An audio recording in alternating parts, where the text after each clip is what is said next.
welcome. My name's Tara, and this is Clifford. He is officially 1 year old, so I thought it would be fitting if I reviewed everything that I learned in the past year. If any of you out there are thinking of adopting a dog or a puppy, here's a quick list of things.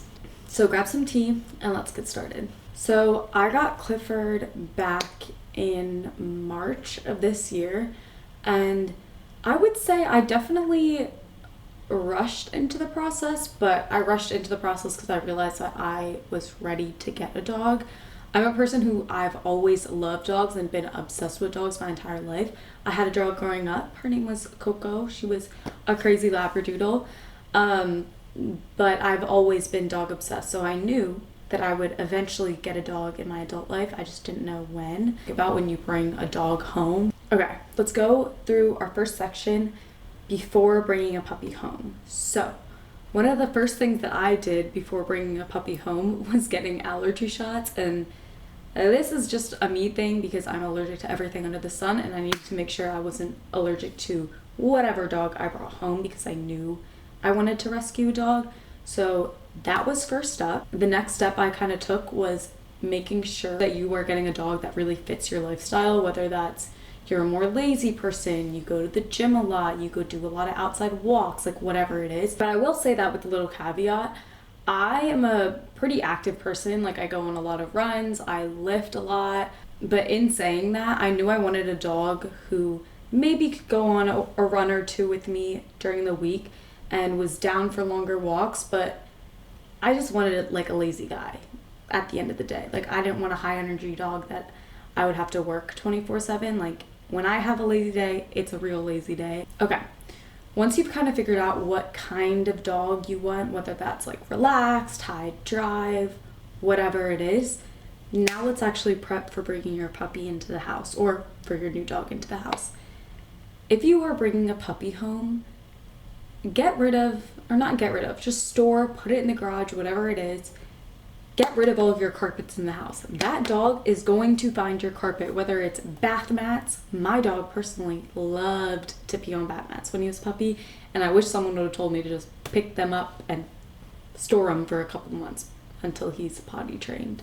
Okay, now that you've put away all of your carpets in the house, let's go to PetSmart and grab some things. So things that you're gonna need when you first bring your puppy home, just essentials, bare bones.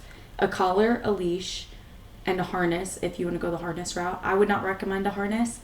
If you're getting a big dog, I would recommend getting a head collar. This is something that his trainers brought up to me, and it helps so much with leash training because basically if you don't know what a head collar is, this is what it looks like.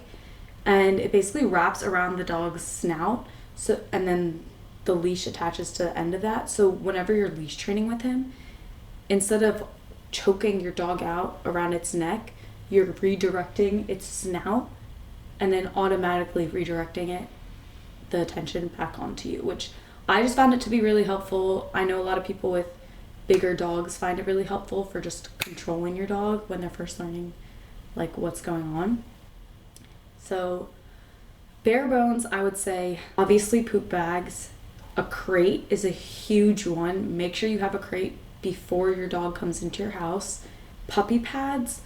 I didn't specifically use puppy pads for like having Clifford have a spot in the house where he pees, but puppy pads are super, super absorbent, and when your dog does pee in the house, which it will, unfortunately, they're really helpful in picking up the amount of pee. If you're getting a tiny dog, maybe you'll be okay with paper towels.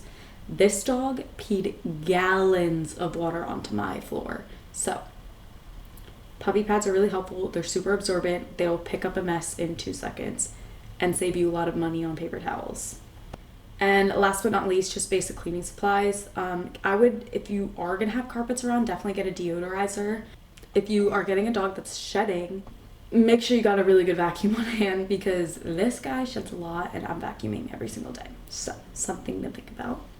Another random thing to think about when you're bringing a dog home is what is the size of this dog and what is the size of your transportation. I live in California / the Bay Area, and everyone drives everywhere, and I know Caltrain at least doesn't allow dogs on it, And like obviously this ties to your lifestyle. If you're planning on just bringing this dog home and it's like a family dog, it's going to stay in your house the whole time, then you don't really need to think about transportation. But I just kind of got lucky and didn't really think about this, but I have a big dog and I have a big car, so that kind of goes together, and I'm able to take him wherever he needs to go. But something to just think about when you're buying a dog that I didn't really think of when I was first getting him.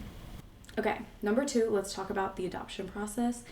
I adopted Clifford from Humane Society of Silicon Valley in Milpitas, and I love this place. I think they have an amazing facility, and everyone there is super, super nice.